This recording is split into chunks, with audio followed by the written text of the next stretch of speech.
علیہ السلام اپنے چاہنے والے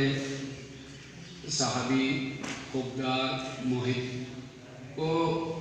یہ نصیحت بھی کر رہے ہیں اور ہمارے لیے راستہ نجات بھی فراہم کر رہے ہیں کہ دعا میں مولا چند ایک اہم کلمات کی طرف اشارہ کر رہے ہیں جو آپ نے پڑھا کہ جس میں کئی ایک دعائے کلمات، استغفار کی کلمات، مغفرت کی کلمات مولا ہمیں فرما رہے ہیں کہ جس کو آپ نے ہر شب جمعہ پڑھتے ہیں اور بہترین ایک دعائے کمیل ہے۔ اس میں کئی ایک کلمات جن میں مولا متوجہ کرا رہے ہیں ہم لوگوں کو، ہمیں یہ بتا رہے ہیں، ہمیں یہ سمجھا رہے ہیں کہ خداوند متعال ہمارے ان گناہوں کو معاف فرما جو ہماری عصمتوں کو برباد کر دیتے ہیں۔ خداوند متعال ہمارے ان گناہوں کو معاف فرما جو ہماری امیدوں کو قطع کر دیتے ہیں، ختم کر دیتے ہیں۔ امیر المومنین فرماتے ہیں اپنی پاکیزہ زبان کے اندر، خداوند متعال ہمارے ان گناہوں کو معاف فرما جو دعاؤں کو مستجاب ہونے سے روک۔ اسی طریقے سے ان جملات میں سے ایک جملہ امیر المومنین فرماتے ہیں کہ اللہم اغفر لی الذنوب التی تنزل البلاء، جسے میں نے آپ کی خدمت میں عرائض پیش کرنے کے لیے موضوع قرار دیا کہ خداوند متعال ہمارے ان گناہوں کو معاف فرما جو بلائیں نازل ہونے کا سبب بنتے ہیں۔ دیکھیے مولا نے یہ جملہ اس دعائے کو میل میں فرمایا۔ ہمارے چوتھے امام حضرت امام زین العابدین علیہ السلام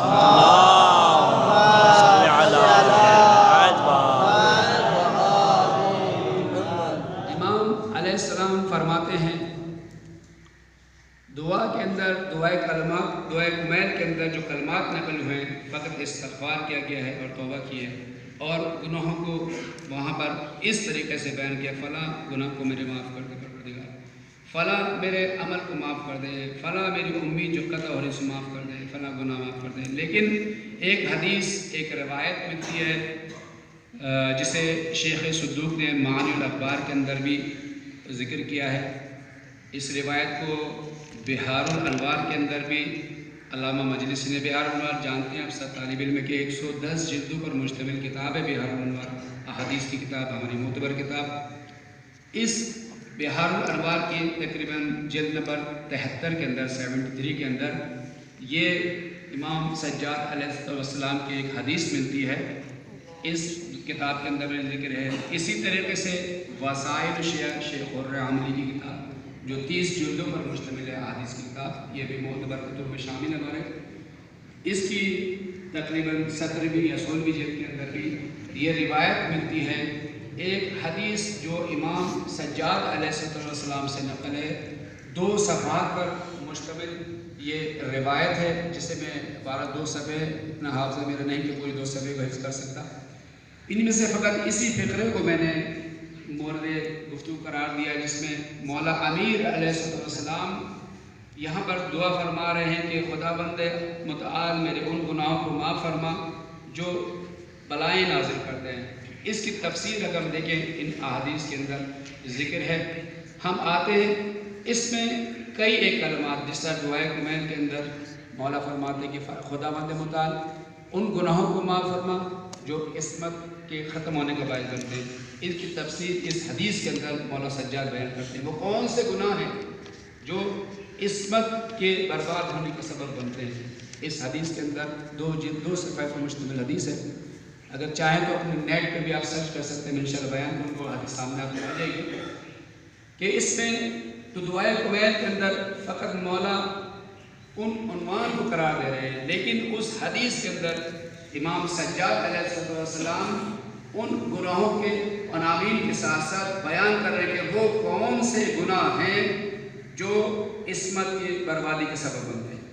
اسی طریقے سے مولا اس حدیث کے اندر جو 2 صفحات پر مشتمل ہے اس میں بیان کرتے ہیں وہ کون سے گناہ ہیں جو دعا قبول ہونے کے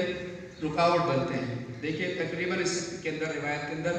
مولا نے 7 ایسے گناہ گنے ہیں جو دعا مستجاب ہونے کے لیے رکاوٹ کا سبب بنتے ہیں۔ اسی طریقے سے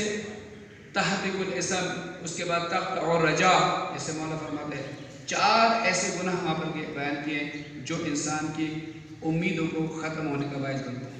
اسی طریقے سے آنے کے بعد جس حدیث کو میں یہاں پر لانا چاہتا ہوں، جس مطلب کو لانا چاہتا ہوں کہ تنزل البلا، مولا نے اس کے اندر 3 ایسے اسباب بیان کیے ہیں، یقیناً ہمارے لیے بہت مفید ثابت ہوں گے کہ وہ کون سے ایسے گناہ ہیں جو بلاؤں کے نازل ہونے کا سبب بنتے ہیں۔ 3 ایسے گناہوں پر مولا نے اشارہ فرمایا۔ اس روایت کو جو میں نے ذکر کیا احادیث کے اندر ذکر ہے، اسے ابو حامد کابلی خراسان کا رہنے والا ایک شخص تھا، مومن تھا۔ جب اسے اطلاع ملی کہ واقعہ کربلا رونما ہو گیا اور سید الشہداء کو اپنے اصحاب کے ساتھ میں شہید کر دیا گیا، اس چاہنے والے کو بہت دکھ ہوا۔ بعد میں اطلاع ملی تھی، یہ خراسان سے پہنچا ہے مدینہ، کیونکہ قافلہ اس کے بعد مدینہ پہنچ چکا تھا۔ امام سجاد علیہ السلام کی خدمت میں پہنچا یہ شخص۔ ابو حامد جب پہنچا مولا کی خدمت میں، کہا مولا مجھے معاف کیجیے، مجھے اطلاع نہیں تھی کہ واقعہ کربلا میں آپ کے بابا کو شہید کر دیا گیا، اہل خانہ کو اسیر بنا دیا گیا۔ مولا میں معذرت کے لیے اور عذر خواہی کے لیے آپ کی خدمت میں حاضر ہوا ہوں اور چاہتا ہوں کہ ہمیشہ آپ کا خادم ہوں۔ توجہ کیجیے بیٹا، یہ عرض کرنے کے بعد پوری زندگی مولا کی غلامی میں مشغول ہو گیا شخص۔ اس سے یہی روایت نقل ہوئی جو ہمیں ان کتابوں کے اندر ملتی ہے۔ اس نے مولا سے یہ 2 صفحے کی روایت نقل کی ہے جسے ہمارے بزرگان نے احادیث کی کتب میں بیان کیا۔ دیکھیے، جیسے کہ اس دعائے کمیل کے جملات میں ملتا ہے کہ تنزل البلا، بلا نازل ہونے کے سبب کون سے ہیں، کون سے اسباب ہیں جس کی وجہ سے بلائیں نازل ہوتی ہیں۔ دیکھیے، بلا نازل ہوتی ہے، ممکن ہے کہ وہ فردی بلا بھی ہو سکتی ہے اور اجتماعی بلا بھی ہو سکتی ہے، مصیبت، فردی مصیبت بھی ہو سکتی ہے انسان کے لیے اور پورے معاشرے کے لیے بھی مصیبت ہو سکتی ہے۔ فردی بلا ممکن ہے، فردی مصیبت، کوئی انسان کسی سخت بیماری میں مبتلا ہو جائے، فقر و فاقہ میں گرفتار ہو جائے، اس قسم کی یہ مصیبت ہے جسے کہا جاتا ہے شخصی بلا، شخصی مصیبت، فردی مصیبت۔ اور اجتماعی مصیبت بھی ہو سکتی ہے کہ پورا علاقہ کسی ایسے قحط میں مبتلا ہو گیا، ایسی پریشانی میں مبتلا ہو گیا، پورا معاشرہ تباہ ہو جائے کسی کے اندر، تو اسے کہتے ہیں اجتماعی۔ تو لہٰذا مولا جن بلاؤں کی طرف تذکرہ کر رہے ہیں اس روایت کے اندر 2 صفحے کی، پہلی وہ کون سی بلا ہے؟ مولا فرماتے ہیں کہ پہلی بلا جس کی وجہ سے کسی بھی فرد کو، کسی بھی شخص کو مبتلا ہونا پڑے گا مصیبت کے اندر، وہ کیا ہے؟ وہ ترک و اعانت الملہوف ہے۔ پہلی چیز کیا ہے؟ ترک و اعانت الملہوف۔ ملہوف کہتے ہیں کہ ایسا شخص جو انتہائی مشکل میں گرفتار ہو گیا۔ ترک و اعانت، اعانت تو جانتے ہیں معاونت کرنے کو، مدد کرنے کو کہا جاتا ہے۔ معاونت ترک کرنا، مدد کو ترک کرنا ایسے شخص کی جو انتہائی مشکل میں گرفتار ہو جائے۔ توجہ رکھتے ہیں، یعنی اگر کوئی شخص انتہائی مشکل میں گرفتار ہے، کوئی بھی مشکل، مالی مشکل ہو، ذاتی مشکل ہو، فردی مشکل ہو، خاندانی مشکل ہو، کسی بھی مشکل میں گرفتار ہو اور ہم دیکھ رہے ہیں کہ وہ شخص فلاں مشکل میں گرفتار ہے، ہم کہتے ہیں اس سے کیا، ہمارا مسئلہ نہیں، اس کا اپنا مسئلہ، ہم ترک کرتے ہیں اس کی مدد کرنا، اس کو سمجھانا، اس کا ہاتھ پکڑنا چھوڑ دیں، تو ایسے معاشرے کے لیے مولا فرماتے ہیں امام سجاد کہ اس معاشرے کو اس طرح متوجہ ہونا چاہیے کہ ممکن ہے کہ بلا تم پر آ پڑے۔ توجہ رکھتے ہیں، پہلی چیز جس کی طرف مولا سجاد علیہ السلام اشارہ فرما رہے ہیں کہ ممکن ہے کہ یہ بلا کسی کے لیے شخصی ہو، ممکن ہے کہ یہ بلا کسی کے لیے عمومی ہو، پورے معاشرے کے لیے ہو، بس ترک اعانت ملہوف، یہ تو جانتے ہیں کہ ملہوف یعنی وہ شخص جو مثلا کہ آپ معاشرے میں آپ توجہ کرتے ہیں، دیکھتے ہیں کہ بہت سے لوگ ایسے بھی ہیں جب بے انتہا مشکل میں گرفتار ہو جاتے ہیں تو کیا کرتے ہیں؟ جاتے ہیں خودکشی کر لیتے ہیں۔ ایسے ہوتے ہیں نا معاشرے میں، کئی خبریں روزانہ آپ لوگ پڑھتے رہتے ہیں، دیکھتے رہتے ہیں۔ تو یعنی یہ شخص ایسا شخص ہے جو انتہائی مشکل میں گرفتار ہو گیا، اب اس کے پاس سامنے کوئی نجات کا کوئی راستہ اسے نظر نہیں آ رہا تھا، اس نے ایک ہی راستہ تلاش کیا، وہ یہ کہ خودکشی کر لی جائے اور اس مشکل سے نکل جائے۔ تو ایسے شخص کی کوئی اگر معاونت نہ کرے، ایسے شخص کی کوئی اگر مدد نہ کرے، جانتے ہیں کہ گرفتار ہے، آپ جانتے ہیں نزدیک سے، پھر بھی اپنی توانائی کے مطابق اس کی مدد نہیں کر رہے،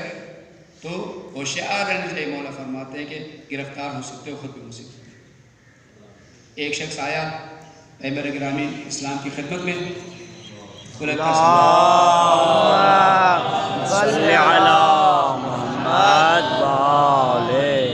پیغمبر کے حضور آتا ہے، آنے کے بعد کہتا ہے یا رسول اللہ، میرا ایک بیٹا ہے، بہت مال و دولت رکھتا ہے، ثروت مند ہے،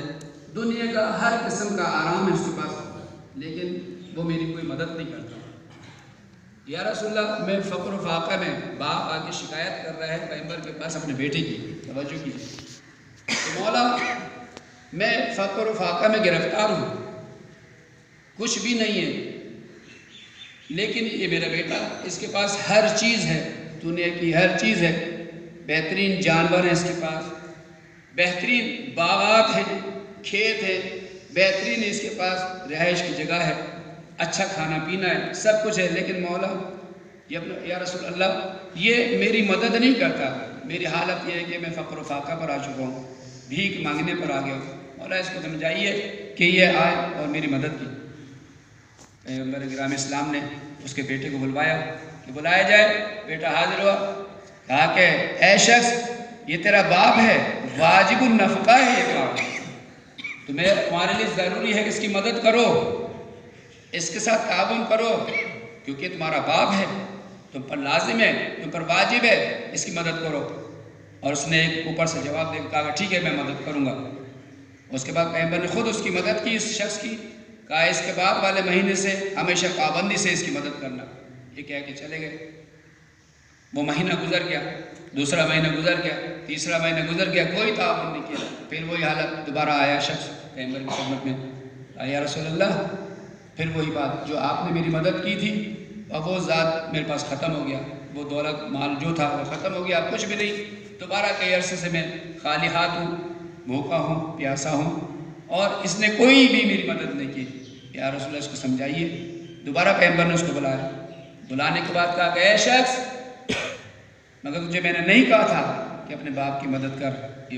یہ واجب النفقہ ہے، اگر تو نے اس کی مدد نہ کی تو یاد رکھ تو بڑی مشکل میں گرفتار ہو جائے گی، جو نعمتیں خدا نے تجھے دی ہیں وہ سب چھن جائیں گے تجھ سے، سب سلب ہو جائیں گے۔ کہا کہ ٹھیک ہے یا رسول اللہ، پھر مدد کروں گا، یہ کہہ کے دوبارہ چلا گیا۔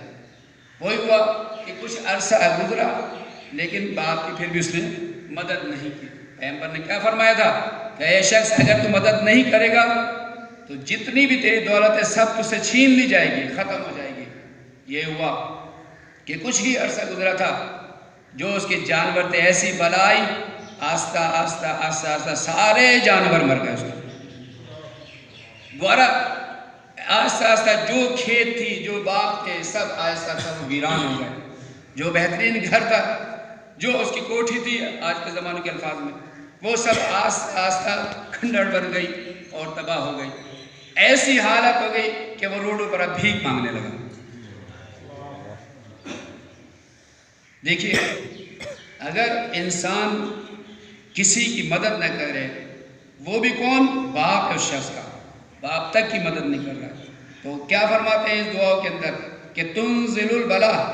اگر کوئی ضرورت مند کی، کسی محتاج کی، کسی نیاز مند کی مدد نہیں کرتا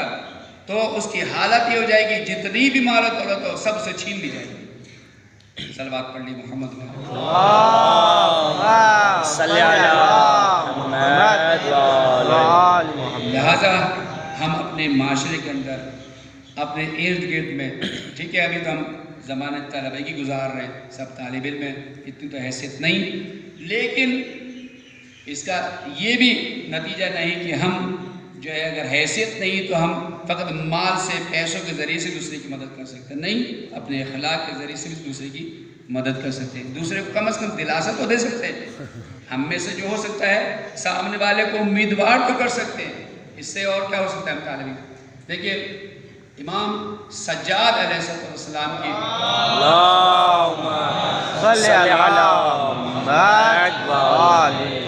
امام کی سیرت یہ تھی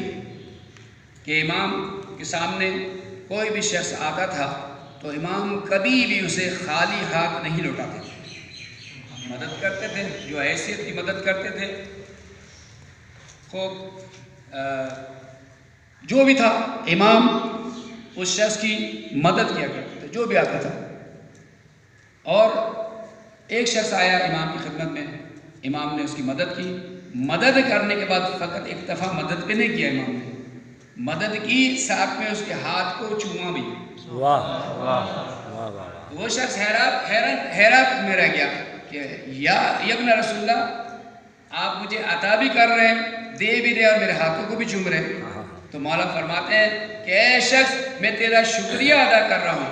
کہ تو میرے ذاتی سفر کو یہاں سے وہاں تک منتقل کر رہا ہے۔ یہ سیرت ہمارے معصومین علیہ السلام کی کہ وہ ہمارے لیے نمونہ عمل ہے، جو سمجھا رہے ہیں کہ اگر ہم جو توفیق ہوئی ہم مدد کریں گے تو یہ مدد ہماری دنیا کے اندر ایسی نہیں کہ ضائع ہو جائے گی، بلکہ یہ مدد ہماری وسیلہ ہوگی، ہمارے نجات کا سبب ہوگی، جو ہمیں ادھر سے ادھر تک پہنچائے گی۔ دیکھیے میں مختصر کرتا ہوا ایک دو اور بیانات آپ کی خدمت میں عرض کروں گا کہ ابو حمزہ سمالی، ابھی ابو حمزہ سمالی دونوں پڑھے جاتے ہیں۔ یہ ماہ رمضان ابھی آنے والا ہے، ماہ رمضان میں معمولاً یہ دعا ہر شب پڑھی جاتی ہے اور بہت اچھی دعا ہے، بہت ہی نصیحت آمیز دعا ہے۔ معمولاً یہ دعا ماہ رمضان میں پڑھی جاتی ہے۔ ابو حمزہ سمالی ایک عظیم مولا کے چاہنے والے تھے، امام سجاد علیہ السلام کے چاہنے والے تھے، صحابی تھے، بہت ہی مولا کے حقدار تھے، بہت ہی مولا کے پسند کرتے تھے، شاگردی کیا کرتے تھے، ان کی خدمت کیا کرتے تھے۔ ایک دن نماز صبح کے بعد ابو حمزہ سمالی امام کے ساتھ ساتھ گھر کی طرف تشریف جا رہے تھے۔ جب گھر کے دروازے پر پہنچے تو امام نے اپنے خادم کو آواز دی اور بلایا کہ اے خادم، جانتے ہو آج کیا دن ہے؟ یا ابن رسول اللہ، آج جمعہ کا دن ہے۔ تو جانتے جمعے کو کیا کرنا ہے؟